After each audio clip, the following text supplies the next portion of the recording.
അതുകൊണ്ട് പാർട്ടി പറയുന്നത് കേട്ടു പോകുന്നത്. അതുകൊണ്ട് എൻ്റേതായ താല്പര്യങ്ങൾ ഒന്നിനുമില്ല. അങ്ങനെ എന്തെങ്കിലും രാഷ്ട്രീയക്കാർക്ക് അങ്ങനെ തോന്നുന്നുണ്ടെങ്കിൽ ആ നേതാവ് മനസ്സിലാക്കുക, എനിക്കിതിൽ യാതൊരു താല്പര്യമുള്ള ഒരാളല്ല, എൻ്റെ കുടുംബത്തിനെ ഒന്ന് വിട്ടേക്കുക. ആദ്യം കരണക്കുറ്റി നോക്കി കൊടുക്കേണ്ടത് ആ മ്യൂസിയം CIA ആണ്. എനിക്കിത് ആരാണെന്ന് പോലും അറിയത്തില്ല. എന്നാലും ഇവിടുത്തെ കമന്റിലെ ഏറ്റവും കൂടുതൽ 930. ഹലോ ഗൈസ്, വെൽക്കം, വണക്കം. ഈ 3 പ്രതികൾ, അതായത് നമ്മുടെ ദിയാകൃഷ്ണയുടെ ആ ഷോപ്പിൽ വർക്ക് ചെയ്തിരുന്ന 3 പ്രതികൾക്ക് അവർക്ക് പിന്തുണ നൽകിയത്, അഥവാ അവരെ രക്ഷപ്പെടാൻ വേണ്ടിയിട്ടൊക്കെ സഹായിച്ചു എന്നൊക്കെ പറഞ്ഞിട്ട് ഗുരുതരമായിട്ടുള്ള ആരോപണങ്ങളൊക്കെ പോലീസിൻ്റെ ചില ഉദ്യോഗസ്ഥർക്കെതിരെയൊക്കെ വരുന്നുണ്ട്. അത് ഞാൻ പറയുന്നതല്ല, ഇത് നിങ്ങൾക്ക് ഞാൻ ആ ഒരു വിഷയം ഇതിനകത്ത് തന്നെ ഉണ്ട്, ഞാൻ എടുത്ത് കാണിച്ചു തരാം. കാരണം കൃഷ്ണകുമാർ ഈ ഒരു വിഷയമായിട്ട് ബന്ധപ്പെട്ടിട്ട് അദ്ദേഹം ആദ്യം തന്നെ കൊടുത്ത കേസ് കുറച്ച് നാളിന് മുമ്പേ കൊടുത്തു. അന്ന് OC സ്ക്രീൻഷോട്ട് അടക്കം എല്ലാ കാര്യങ്ങളും പബ്ലിഷ് ചെയ്തിട്ട് ആൾക്കാരെ നമ്മുടെ കൂടെ നിന്നുകൊണ്ട് പറ്റിച്ചു വഞ്ചിച്ചു എന്നുള്ള കാര്യം അന്നേ OC പറഞ്ഞിരുന്നു, അതായത് ദിയാകൃഷ്ണ പറഞ്ഞിരുന്നു. പക്ഷെ അതിനൊരു മുഖവില കൊടുക്കാതെ, അവർ കൊടുത്ത കേസിന് യാതൊരു തരത്തിലൊരു നടപടി എടുക്കാതെ ഈ പുതിയൊരു കേസ് കെട്ടിച്ചമയ്ക്കാനും ഒരു തട്ടിക്കൊണ്ടു പോകുന്ന നാടകം ചെയ്യാൻ വേണ്ടിയിട്ടും ഇവരുടെ പിന്നിൽ എപ്പോഴും കൃഷ്ണകുമാർ പറഞ്ഞൊരു കാര്യത്തിനെ ശ്രദ്ധിച്ചാൽ മനസ്സിലാക്കാൻ വേണ്ടി വരും. കഴിഞ്ഞ ദിവസം അദ്ദേഹം ഒരു സ്റ്റേറ്റ്മെൻറ്റ് പറഞ്ഞിട്ടുണ്ടായിരുന്നു. നമുക്ക് ആദ്യം ആ ഒരു കാര്യം കാണാം, അതിനുശേഷം വ്യക്തവും വിശദമായിട്ട് ഇതിൻ്റെ പിന്നിൽ സത്യം പറഞ്ഞാൽ ഇത്രയും വലിയ കളികളുണ്ടെന്ന് സത്യം പറഞ്ഞാൽ ഞാൻ പോലും ചിന്തിച്ചിട്ടില്ല കേട്ടോ. നമുക്കൊന്നും നമ്മൾ ചിന്തിക്കുന്നതിൻ്റെ അപ്പുറത്തേക്കുള്ള ചില കളികളൊക്കെ ഇദ്ദേഹത്തിനെതിരെ, ഇദ്ദേഹത്തിൻ്റെ കുടുംബത്തിനെതിരെ ടാർണിഷ് ചെയ്യാൻ വേണ്ടിയിട്ട് നടന്നു എന്നുള്ള കാര്യം, വൻ ഗൂഢാലോചന നടന്നിട്ടുണ്ടെന്നുള്ള കാര്യം സത്യം പറഞ്ഞാൽ ഇപ്പോൾ പുറത്തു വന്നേക്കുന്നു. ശ്രദ്ധിച്ചാൽ മനസ്സിലാക്കാം ഇതിൻ്റെ പിന്നിൽ പ്രവർത്തിച്ച കൈകൾ ഉള്ളിൽ നിന്നാണോ മറ്റു പല സ്ഥലങ്ങളിൽ നിന്നാണോ രാഷ്ട്രീയമാണോ എന്നുള്ള കാര്യമൊക്കെ ഇതിനകത്ത് ഇത് ശ്രദ്ധിച്ചേക്കണം. അവരാണോ, ഈ കുട്ടികളാണോ, അവരുടെ പിന്നിൽ വല്ല രാഷ്ട്രീയ താല്പര്യമുള്ളവരുണ്ടോ നമുക്കറിയത്തില്ല. കാരണം ഒരു മുന്നിൽ ഇലക്ഷനൊക്കെ വരാൻ പോകുന്നത് കൊണ്ട് പല തരത്തിൽ സംഭവിക്കാം. ആർക്കാണ് ഇതിനോട്, കാരണം ഞാനൊക്കെ 2 ഇലക്ഷൻ ഫൈറ്റ് ചെയ്തതാണ്. അപ്പോൾ സ്വാഭാവികമായിട്ട് ഇനി ഞങ്ങൾ അങ്ങനെ ഇലക്ഷന് വരുമോ, ഇന്നടത്തങ്ങനെ വരാൻ സാധ്യതയുണ്ടോ, തടയണോ, ഇതൊക്കെ പലതരത്തിൽ ചിന്ത വരും. അത് ഏത് രാഷ്ട്രീയ പാർട്ടി എന്നൊന്നും പറയുന്നില്ല, ആരുമാവാം. കാരണം എല്ലാ പാർട്ടികൾക്കകത്തും പലതരം മത്സരങ്ങൾ നടക്കും. എല്ലാ പാർട്ടികൾക്ക് അകത്തും പലതരം മത്സരങ്ങൾ നടക്കും. അതുകൊണ്ട് പാർട്ടി പറയുന്നത് കേട്ടു പോകുന്നത്. അതുകൊണ്ട് എൻ്റേതായ താല്പര്യങ്ങൾ ഒന്നിനുമില്ല. അങ്ങനെ എന്തെങ്കിലും രാഷ്ട്രീയക്കാർക്ക് അങ്ങനെ തോന്നുന്നുണ്ടെങ്കിൽ ആ നേതാവ് മനസ്സിലാക്കുക, എനിക്കിതിൽ യാതൊരു താല്പര്യമുള്ള ഒരാളല്ല, എൻ്റെ കുടുംബത്തിനെ ഒന്ന് വിട്ടേക്കുക. അദ്ദേഹം വളരെ മാന്യമായി സ്പെസിഫിക് ആയിട്ടൊരു നേതാവിനോട് പറയുന്നത് പോലെ പറഞ്ഞു. അദ്ദേഹം പറയാതെ പറഞ്ഞൊരു കാര്യമുണ്ട്, സ്വന്തം പാർട്ടിക്കകത്തും അഥവാ മറ്റ് പാർട്ടിക്കകത്തും സ്വന്തം പാർട്ടിക്കകത്തും ഇതിൻ്റെ പാർട്ടിക്കുള്ളിൽ നടക്കുന്ന ചില കാര്യങ്ങളടക്കം അദ്ദേഹം സൂചിപ്പിച്ചിട്ടുണ്ട്. അപ്പം ഇത് ആരായിരിക്കും എന്തായിരിക്കും എന്നുള്ള കാര്യം ഇതിൻ്റെ ഒരു ക്യാപ്ഷൻ ഇങ്ങനെയാണ്: ഇനി ഇലക്ഷന് നിൽക്കാതിരിക്കാൻ പാർട്ടിക്കകത്ത് നിന്നുള്ളവരാണോ പിന്നിൽ എന്ന് സംശയമുണ്ടെന്ന് കൃഷ്ണകുമാർ. അപ്പം മനസ്സിലാക്കണം ആ പാർട്ടി ഏതായിരിക്കും. ഞാനിവിടെ രാഷ്ട്രീയം കൊണ്ടൊന്നുമല്ല, ഈ ഒരു കാര്യം ഉയർന്നു വന്ന അദ്ദേഹം തന്നെ പറയാതെ പറഞ്ഞു പോകുന്ന അദ്ദേഹത്തിൻ്റെ വായിൽ നിന്ന് വീഴുന്ന കാര്യങ്ങളാണ് കേട്ടോ. ഇനി ആൾക്കാർ ഏതാണ് നല്ലത് പറഞ്ഞു വന്നതാണ്, CID, മൊസാദ്, റോ എന്നൊക്കെ പറഞ്ഞ് കളിയാക്കുന്നു. താനും ചാണകം, തൻ്റെ പാർട്ടിക്കാർ ചാണകം എന്നൊക്കെ പറഞ്ഞ് അദ്ദേഹം കളിയാക്കുന്നു. ഓക്കെ, അദ്ദേഹം പറഞ്ഞ കാര്യത്തിൻ്റെ ഒരു കോൺടാക്സ്റ്റ് മുഴുവൻ കേൾക്കാൻ നമുക്കിത് മാത്രം വെച്ചുകൊണ്ട് വിലയിരുത്താനൊന്നും പറ്റത്തില്ല. ഇനി ഇതിൻ്റെ ഈ ഒരു വിഷയമായിട്ട് ബന്ധപ്പെട്ടുള്ള ഏറ്റവും പുതിയ സംഭവം കേൾക്കാം. കുമാറിന്റെ മകൾ ദിയാകൃഷ്ണയുടെ സ്ഥാപനത്തിലെ സാമ്പത്തിക തട്ടിപ്പ് കേസിൽ നിർണായക വഴിത്തിരിവ്. ആരോപണ വിധേയരായ ജീവനക്കാരുടെ ബാങ്ക് സ്റ്റേറ്റ്മെന്റ് പരിശോധിക്കുന്നതിന് അക്കൗണ്ടുകളിലേക്ക് $1.5 കോടി രൂപ എത്തിയിട്ടുണ്ടെന്ന് വ്യക്തമാക്കുന്ന തെളിവുകൾ പോലീസിന് ലഭിച്ചു. അതേസമയം വിശദമായ മൊഴി രേഖപ്പെടുത്താൻ മ്യൂസിയം പോലീസ് സ്റ്റേഷനിൽ ഹാജരാകാൻ സ്ഥാപനത്തിലെ 3 വനിതാ ജീവനക്കാരോട് പലതവണ ആവശ്യപ്പെട്ടിട്ടും ഇതുവരെയും മൊഴി നൽകാൻ ഇവർ തയ്യാറായിട്ടുമില്ല. വിവരങ്ങളുമായി സാധാരണഗതിയിൽ ഈ നമ്മളൊക്കെ സ്റ്റേഷനിലേക്ക് നമ്മളെ ഹാജരാകാൻ വേണ്ടി പോലീസ് ഉദ്യോഗസ്ഥർ വിളിച്ച് പറയുന്ന സമയത്ത് ഹാജരായിട്ടില്ലെങ്കിൽ വീട്ടിൽ വന്ന് പൊക്കിയെടുത്തുകൊണ്ട് വന്ന പരിപാടിയൊക്കെ ഉണ്ട്. ഇവിടെ ഇവർക്ക് ബാധകമല്ലേ?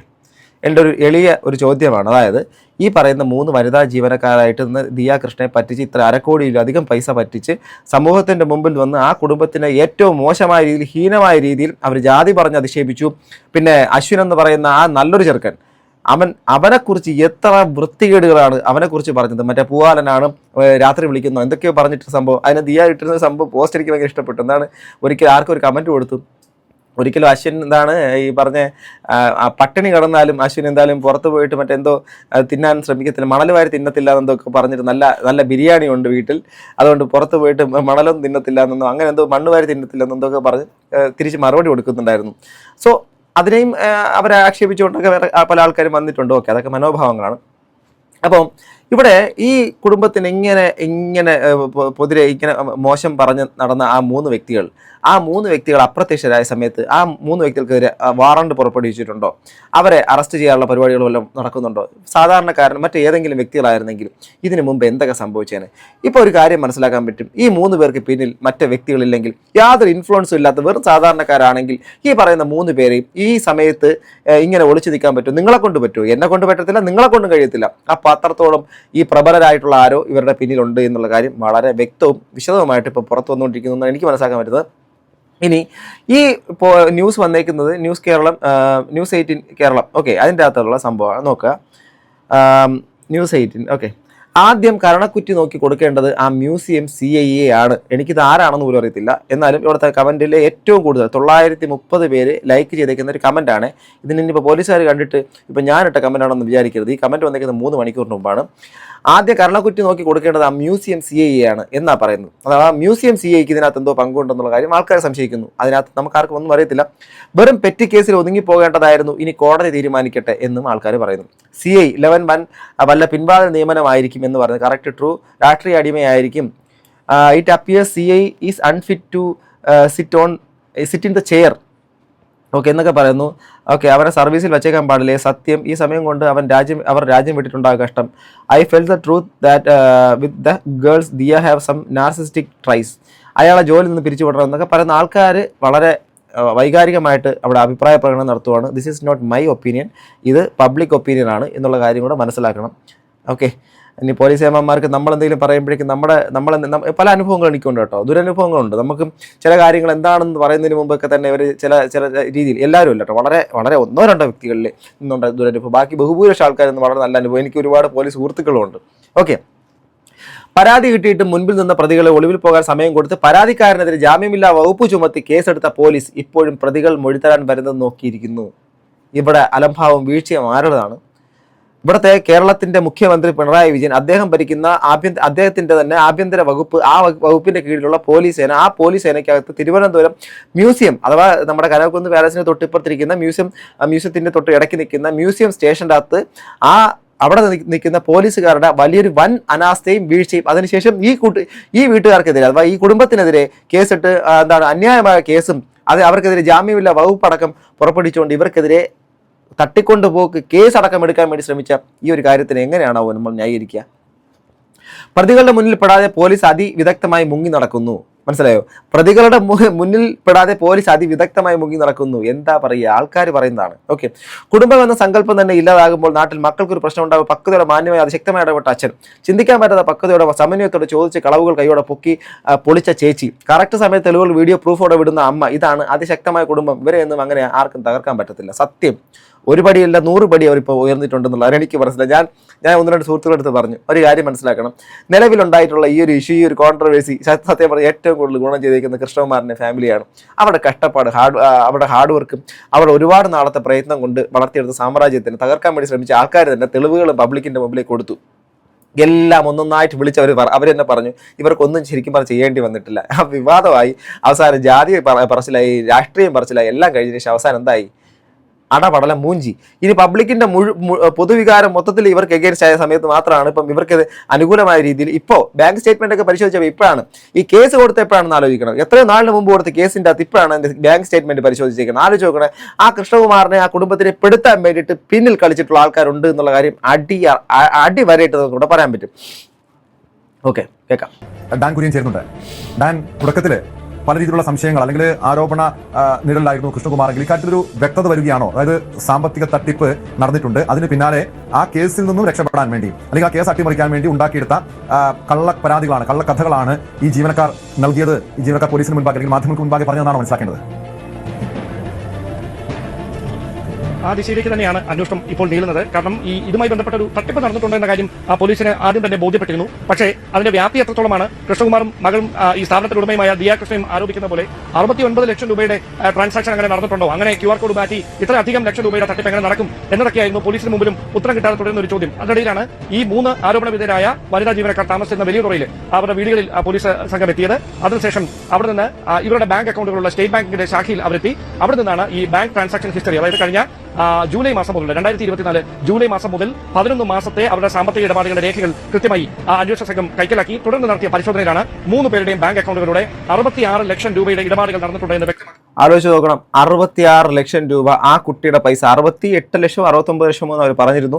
66 ലക്ഷം രൂപ കണ്ടെത്തിയിട്ടുണ്ട്. അപ്പോൾ 66 ലക്ഷമോ 68 ലക്ഷമോ ഇപ്പോൾ ദിയ കൃഷ്ണ പറഞ്ഞതിനെക്കാട്ടിലും കൂടുതൽ പൈസ ഇവർ കൊണ്ടുപോയിട്ടുണ്ടാവാനാണ് വളരെ സാധ്യത കൂടുതൽ. ചിലപ്പോൾ ഇത് എന്താണ് പ്രിലിമിനറി അല്ലേ, ഇനി ഇതിന്റെ ബാക്കിയുള്ള സംഭവങ്ങൾ ഉണ്ടാവും. ഇവർ ഏതൊക്കെ വഴി കൂടെ ഒക്കെ പൈസ വാങ്ങിച്ചിട്ടുണ്ടെന്ന് എങ്ങനെ അറിയാൻ പറ്റും? ഈ മൂന്ന് അക്കൗണ്ട് അല്ലാതെ മറ്റെന്തെങ്കിലും അക്കൗണ്ട് അവർ ഉപയോഗിച്ചിട്ടുണ്ടോ നമുക്ക് അന്വേഷണത്തിന്റെ പരിധിയിൽ നിന്ന് മാത്രമേ മനസ്സിലാക്കാൻ വേണ്ടി പറ്റുള്ളൂ. ഓക്കെ, ഇത്രയും പൈസ അടിച്ചുകൊണ്ട് പോയിട്ട് ഒരു ഉളുപ്പുമില്ലാതെ പബ്ലിക്കിന്റെ മുമ്പിലേക്ക് ആ കുടുംബത്തിനെതിരെ എന്തൊക്കെയാ തേങ്ങാക്കൊല വിളിച്ച് പറഞ്ഞത്, നാണമില്ലാത്ത നാറികൾ. എന്നിട്ട് ജാതി കാർഡ് ഇറക്കാൻ വേണ്ടി വന്നു, എന്നിട്ട് രാഷ്ട്രീയം പറയാൻ വേണ്ടിയിട്ട് വന്നു, എന്നിട്ട് പൊതുജനങ്ങളുടെ മുമ്പിലേക്ക് പച്ചക്കള്ളം ഒരു ഉളുപ്പുമില്ലാതെ വളരെ മാന്യമായി വിളിച്ചു പറഞ്ഞു. കഷ്ടം. തെളിവുകൾ അന്വേഷണ സംഘത്തിന് ലഭിച്ചത്. അതേ തുടർന്നാണ് ഇതുമായി ബന്ധപ്പെട്ട്, അതായത് ഇതിൽ ഓരോരുത്തർക്കും എത്രയധികം വീതം കിട്ടിയിട്ടുണ്ട്, അതോടൊപ്പം ഇവർക്ക് ലഭിച്ചത് ശമ്പളവും ഇതേ അക്കൗണ്ടിലാണ് ക്രെഡിറ്റ് ആയിരുന്നത്. അതുകൊണ്ട് അതങ്ങ് മാറ്റി നിർത്തിയിട്ട് QR കോഡ് വ്യാജമായി ഉപയോഗിച്ചുകൊണ്ട് സ്വന്തം അക്കൗണ്ടുകളിലേക്ക് ഈ വരുമാനമായി ലഭിക്കേണ്ടിയിരുന്ന എത്ര തുക, സ്ഥാപനത്തിൽ ലഭിക്കേണ്ടിയിരുന്ന എത്ര തുക ജീവനക്കാർ അവരുടെ തന്നെ അക്കൗണ്ടിലേക്ക് വകയിരുത്തി. ഈ കാര്യങ്ങളിൽ വിശദമായ ഒരു അന്വേഷണം വേണമെന്നാണ് അന്വേഷണ സംഘം വ്യക്തമാക്കുന്നത്. അതോടൊപ്പം എടുത്തു പറയേണ്ട കാര്യം, ഈ പരാതി വന്നത് പിന്നാലെയായിരുന്നു കൃഷ്ണകുമാർ തട്ടിക്കൊണ്ടുപോകാൻ ശ്രമിച്ചു, ജാതി പരാമർശം നടത്തി ആക്ഷേപിച്ചു തുടങ്ങിയിട്ടുള്ള കാര്യങ്ങൾക്ക് ഉന്നയിച്ചുകൊണ്ട് ഗുരുതരമായ വകുപ്പുകൾ ചുമത്തി കൃഷ്ണകുമാറിനെതിരെ കൗണ്ടർ കേസ് രജിസ്റ്റർ ചെയ്യുന്ന ഒരു സാഹചര്യം ഉണ്ടായത്. അതിൽ അന്വേഷണം പോലീസ് ആരംഭിക്കുന്നതിന്റെ ഭാഗമായാണ് ഈ പരാതിക്കാരായ 3 പേരുടെയും മൊഴിയെടുക്കാനുള്ള നീക്കം നടത്തിയത്. പക്ഷേ ഇതിൽ 2 പേരോട് ആവർത്തിച്ച് മ്യൂസിയം പോലീസ് സ്റ്റേഷനിൽ ഹാജരാകാൻ ആവശ്യപ്പെട്ടിട്ടും ഈ 2 പേരും മൊഴിയെടുക്കാൻ ഹാജരായില്ല. അതേ തുടർന്ന് ഇന്നലെ പോലീസ് സംഘം ഇവരുടെ വീടുകളിൽ എത്തുകയായിരുന്നു. പക്ഷേ വീടുകളിൽ എത്തുമ്പോഴും ഈ 2 പേരും അവിടെ ഉണ്ടായിരുന്നില്ല. അതിനുശേഷം ഇവിടെ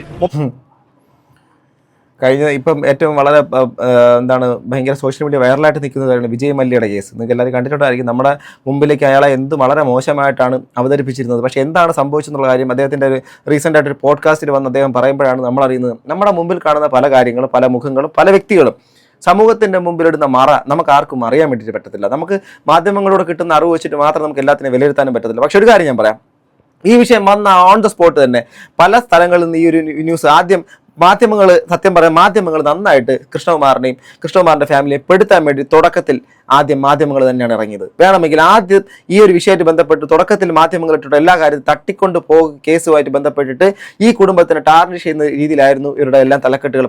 എല്ലാവരും നല്ല ബഹുഭൂരിപക്ഷവും ഓൺലൈൻ മാധ്യമങ്ങളെല്ലാം അത് ഏറ്റെടുത്തു. അതിനുശേഷം അപ്പോഴും ഞാൻ ഇതെല്ലാം വളരെയധികം വാച്ച് ചെയ്തിട്ട് ഞാൻ എടുത്തിട്ട് 1-2 സ്ഥലങ്ങളിലേക്ക് ഞാൻ പറഞ്ഞില്ലേ, ഞാൻ ആ വീഡിയോ അന്നത്തെ വീഡിയോ പറഞ്ഞു, ഞാൻ എൻ്റെ നാട് തിരുവനന്തപുരം, ഞാൻ ഈ പറഞ്ഞ സ്ഥലങ്ങളിലേക്ക് നമ്മുടെ സുഹൃത്തുക്കളെ വിളിച്ചു ഇതുപോലെയുള്ള സംഭവങ്ങളൊക്കെ ഉണ്ട്, വല്ലതും ഉണ്ട്. അപ്പോഴാണ് ഞാനിത് അറിയുന്നത് സംഭവം ഇതൊന്നും അല്ല, ന്യൂസിൽ വരുന്നതും അല്ല. പിന്നീടാണ് ഞാൻ ആദ്യ തുടക്കത്തിൽ ഇട്ട വീഡിയോ ഇപ്പോഴും കിടപ്പുണ്ട്. ആ വീഡിയോയിൽ ഞാൻ വ്യക്തമായി പറഞ്ഞു ഇതിനകത്ത് ഇവർ നിരപരാധികളാണ്. അന്ന് പറഞ്ഞ കാര്യം ഇന്നത് പ്രൂവ്ഡായി, അഥവാ അത് തന്നെ സത്യമാണെന്ന് തെളിഞ്ഞു വരുമ്പോഴേക്കും എനിക്കും ഭയങ്കര അഭിമാനമാണ്. കാരണം എൻ്റെ സുഹൃത്തുക്കൾ എന്നോട് പറഞ്ഞ കാര്യം അത് സത്യമായിരുന്നു എന്ന് എനിക്ക് മനസ്സിലായി. അപ്പം ഈ കുടുംബത്തിനെ തകർക്കാൻ വേണ്ടിയിട്ട്, ടാർണിഷ് ചെയ്യാൻ വേണ്ടിയിട്ട് എന്തൊക്കെയോ ഗൂഢാലോചന നടത്തിയതിൻ്റെ ഭാഗമായിട്ട് പൈസ അടിച്ചു മാറ്റി സമൂഹത്തിൻ്റെ പൊതുമധ്യത്തിൽ നാണം കെട്ട വൃത്തികെട്ട ആൾക്കാരായിട്ട് മാറ്റാനുള്ള ശ്രമവും നടത്തി എല്ലാം നശിപ്പിച്ച് ആ പെൺകുട്ടി, ഗർഭിണിയായിരിക്കുന്ന ആ പെൺകുട്ടിയുടെ ഈ ഒരു നല്ല സന്തോഷത്തോടെ ഇരിക്കേണ്ടേ, അതൊരു ഗർഭിണിയാണ് നമുക്കറിയാമല്ലോ. ഇപ്പം എനിക്ക് 2 കുട്ടികളുള്ളതാണ്. നിങ്ങൾ പല ആൾക്കാർ അമ്മമാരായിരിക്കും, കുടുംബം ഉള്ളവരായിരിക്കും, കുടുംബം ഇല്ലാത്തവരാണെങ്കിൽ ഇപ്പം വിവാഹം കഴിക്കാത്തവരാണെങ്കിൽ നിങ്ങൾക്ക് ആ ഒരു സ്നേഹം മനസ്സിലാക്കാൻ പറ്റും, ആ ഒരു അവസ്ഥ മനസ്സിലാക്കാൻ പറ്റും. അപ്പോൾ ആ ഒരു സമയത്ത് ഒരുപാട് കെയർ വേണ്ട, ഒരുപാട് ടെൻഷൻ അടിക്കാൻ വേണ്ടി പാടില്ലാത്തതെല്ലാം ഉള്ളിലിരിക്കുന്ന കുഞ്ഞിനെ അഫക്റ്റ് ചെയ്യുമെന്നിരിക്കെ ആ കുട്ടി വന്നിരുന്ന് കരയുന്നത് നമ്മൾ കണ്ടു. ആ കുട്ടി എത്രമാത്രം ഹീനമായിട്ട് ക്രൂരമായിട്ട് വേട്ടാടാൻ വേണ്ടി ഇട്ട് കൊടുക്കുന്ന രീതിയിൽ ഈ 3 മലരുകളും ചെയ്ത പരിപാടികൾ നമ്മൾ കണ്ടു. ഒരു കണ്ണാടി വെച്ച് ഒരുത്തി അവളിങ്ങനെ ഡ്രാമ എന്ന് പറഞ്ഞിട്ടുള്ള സംഭവം വെച്ചുകൊണ്ടുവന്ന ആ ഒരു ഒരു ടീഷർട്ട് ഇട്ടുകൊണ്ടെന്ന് പറഞ്ഞു അവളുടെ എല്ലാം ഒരു കർമ്മ എന്നുള്ള സാധനം, കർമ്മ ബൂമറാങ് എന്ന് പറയുന്നില്ലേ ഈ സാധനം, കർമ്മയിൽ നിങ്ങൾ വിശ്വസിച്ചാൽ ഇല്ല എങ്കിൽ ഈ സാമാനം തിരിച്ചവർക്ക് അടിച്ചേ പൂട്ടാൻ വേണ്ടി ശ്രമിച്ചു മൂഞ്ചിയെ. മനസ്സിലായില്ലേ? ഇതാണ് പറയുന്നത്. മനസ്സിലാകുന്നുണ്ടോ? നമ്മൾ ന്യായവും അന്യായവും എന്നുള്ള സാധനം അത് വിസിബിൾ അല്ലെങ്കിലും അത് ആ സാധനം ഉണ്ടാവും. അത് ഇവിടെ വ്യക്തമായി. ഫോണിൽ ബന്ധപ്പെടാൻ ശ്രമിച്ചപ്പോൾ ബെല്ലടിക്കുന്നതല്ലാതെ മറ്റ് ഒരു പ്രതികരണങ്ങളും തിരിച്ച് അന്വേഷണ സംഘത്തിൽ ലഭിക്കുന്നില്ല. അതുകൊണ്ട് തന്നെയാണ് അവർ ഈ വീഡിയോ ദൃശ്യങ്ങൾ, അതായത് ഈ കുറ്റസമ്മതം നടത്തുന്ന വീഡിയോ ദൃശ്യങ്ങൾ ദിയയുടെ സഹോദരി അഹാന കഴിഞ്ഞ ദിവസം പുറത്തുവിട്ടിരുന്നു. അതിന് പിന്നാലെ ഇവർ ഇവിടെ നിന്ന് മുങ്ങിയതാണോ എന്നൊരു സംശയമാണ് അന്വേഷണ സംഘത്തിന് മുമ്പിൽ ബാക്കിയാണ്. ഇവരെ കണ്ടെത്തുന്നതിന് വേണ്ടിയിട്ടുള്ള പരിശോധന ഇപ്പോൾ ഇത്രയും നാള് ഈ കൃഷ്ണകുമാർ കേസ് കൊടുത്ത് എത്രയും നാളിന് മുമ്പാണ് ഇവർക്കെതിരെ ആ കേസ് ഇതുവരെ ഒന്നും ആവാതെ ഈ റീസെന്റ് ആയിട്ട് ഇപ്പം ഇവിടെ നാട്ടിൽ നിന്ന് മുങ്ങിയ ശേഷം നല്ല അന്വേഷണം നടക്കുന്നുണ്ട്. ഇനി അടുത്ത കമന്റ്, എന്ത് പോലീസ് എന്ത് നീതി, സർക്കാർ ശമ്പളം തിന്ന് മുടിക്കാനും അഴിമതി നടത്താനും പോലീസ് കഷ്ടം. ഇത്രയും നാളും ഇത്രയും തെളിവുകളും പ്രതികൾ തന്നെ ഉന്നയിച്ചിട്ടും അതിനെതിരെ നിയമപരമായി മുന്നോട്ട് പോകാതിരിക്കുന്നു. അവർ എന്തെങ്കിലും സഖാവിൻ്റെ വീട്ടിൽ കാണുമെന്നൊക്കെ പറഞ്ഞു. തുടക്കത്തിൽ തന്നെ നാട്ടുകാർക്ക് സത്യം മനസ്സിലായി. മാപ്രകളും പോലീസ് ഇപ്പോഴും ഉരുണ്ട് കളിക്കുന്നു. ഈ 2 വിഭാഗങ്ങളാണ് ഈ നാട്ടിൽ ക്രിമിനലുകളെ സാമൂഹ്യ വിരുദ്ധനെ പെരുകാൻ കാരണക്കാർ. ഓക്കെ, ഇതാണ് നിലവിൽ വരുന്നൊരു കാര്യം. അതിനകത്ത് പോലീസിനെതിരെ ഗുരുതരമായിട്ടുള്ള ആരോപണമാണ് ഇതിനകത്ത് കാണുന്ന പ്രേക്ഷകരടക്കം അതിനകത്ത് ഉന്നയിക്കുന്നത്. കാരണം കേസ് കൊടുത്ത കൃഷ്ണകുമാറിന് കേസ് ഇതിന് മുമ്പ് തന്നെ വേണമെങ്കിൽ അവർക്കെതിരെ കേസ് എടുക്കാമെന്നിരിക്കും. ഈ പറഞ്ഞ പരിപാടികളും ഈ പറഞ്ഞ സംഭവം ജസ്റ്റ് ഒരു സ്റ്റേറ്റ്മെന്റ് ഒക്കെ എടുക്കാൻ വേണ്ടി എത്ര മണിക്കൂർ വേണം ഒരു പോലീസ് സംവിധാനത്തിൽ നമുക്ക് എല്ലാവർക്കും അറിയാം. കർക്കശമായിട്ട് ചെയ്യാൻ വേണ്ടിയിട്ട് പറ്റുന്ന വളരെ പെട്ടെന്ന് തന്നെ ഈ 3 എണ്ണം അറസ്റ്റിലാവുന്ന ഒരു സാഹചര്യത്തിനെ മാറ്റി നിർത്തിക്കൊണ്ട് ഇവർക്കെതിരെ അത് തിരിച്ചുവിടാൻ വേണ്ടിയിട്ട് ബോധപൂർവമായ ശ്രമം നടത്തി അത് മൂഞ്ചി പൊളിഞ്ഞു പണ്ടാടങ്ങിയിരിക്കുന്നുള്ള കാര്യം എല്ലാവരും അറിഞ്ഞിരിക്കുന്നു. ജനങ്ങൾ മൊത്തം മനസ്സിലാക്കിയിരിക്കുന്നു.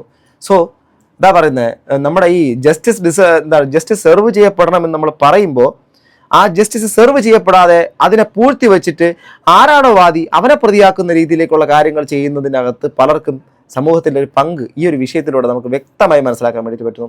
വളരെ പക്വതയോടെ പെരുമാറിയ ഒരു കുടുംബം. അതിനകത്ത് അഹാന, അതുപോലെ തന്നെ സിന്ധു കൃഷ്ണകുമാർ ഒരു അച്ഛൻ്റെ എല്ലാ പേരോട് കൂടി അവന്മാരെ തെറി. നമ്മളൊക്കെ എന്തായിരിക്കും ആ വോയിസ് എങ്ങാനൊക്കെ പുറത്തു വന്നിരുന്നെങ്കിൽ എന്തായിരിക്കും, ബീപ്പ് മാത്രമേ കാണുള്ളൂ, മനസ്സിലാവുന്നുണ്ട്. പിന്നീട് ചിലപ്പോൾ വേറെ എന്തെങ്കിലും അതുകൊണ്ട് അതിനുശേഷം നമ്മുടെ ഈ ദിയാകൃഷ്ണ ന്യൂസ് ചാനലുകളുടെ മുമ്പിലേക്ക് വന്നിരുന്നുകൊണ്ട് പറഞ്ഞ കാര്യങ്ങളൊക്കെ വളരെ വളരെ മനസ്സിനെ വിഷമിപ്പിക്കുന്ന രീതിയിലാണ്. സോ എന്തായിരുന്നാലും സത്യം ജയിക്കുമെന്നുള്ള കാര്യം നമുക്കിതിലൂടെ വ്യക്തമാകുന്നു. അതുപോലെ ഇനി ഒരുപാട് സത്യങ്ങൾ ഇനി ജയിക്കാനുണ്ട്. അതിൻ്റെ പല കാര്യങ്ങളും നമ്മുടെ മുമ്പിലേക്ക് ഇനി വരാനുണ്ട്. ബാക്കി ഇതിൻ്റെ മറ്റുള്ള കാര്യങ്ങളൊക്കെ വരുന്ന ദിവസങ്ങളിൽ അറിയാം. ഏതോ എന്താ പറയുക, ഓക്കെ, ഞാൻ കൂടുതൽ സംസാരിക്കുന്നില്ല. ബാക്കി നമുക്ക് പിന്നാലെ കാണാം. ഇതിൻ്റെ പിന്നിൽ പ്രവർത്തിച്ച ആൾക്കാരും കൂടെ ചിലപ്പോൾ വരുന്ന ദിവസങ്ങളിൽ മുന്നിലേക്ക് വരുമായിരിക്കും. ചിലപ്പോൾ ഇതിൻ്റെ പിന്നിൽ അഴിമതി നടത്തിയ അല്ലെങ്കിൽ ഇതിന് വേണ്ടിയിട്ട് ഒത്താശ ചെയ്ത് കൊടുത്ത പോലീസുകാർക്ക് നടപടി ഉണ്ടായേക്കാം. കാത്തിരുന്ന് തന്നെ കാണേണ്ടതാണ്. നിങ്ങളുടെ അഭിപ്രായം താഴെ കമന്റ് ബോക്സിൽ രേഖപ്പെടുത്തുക. അടുത്തൊരു വീഡിയോ വീണ്ടും കാണുന്നത് ഗൈസ്. ബൈ.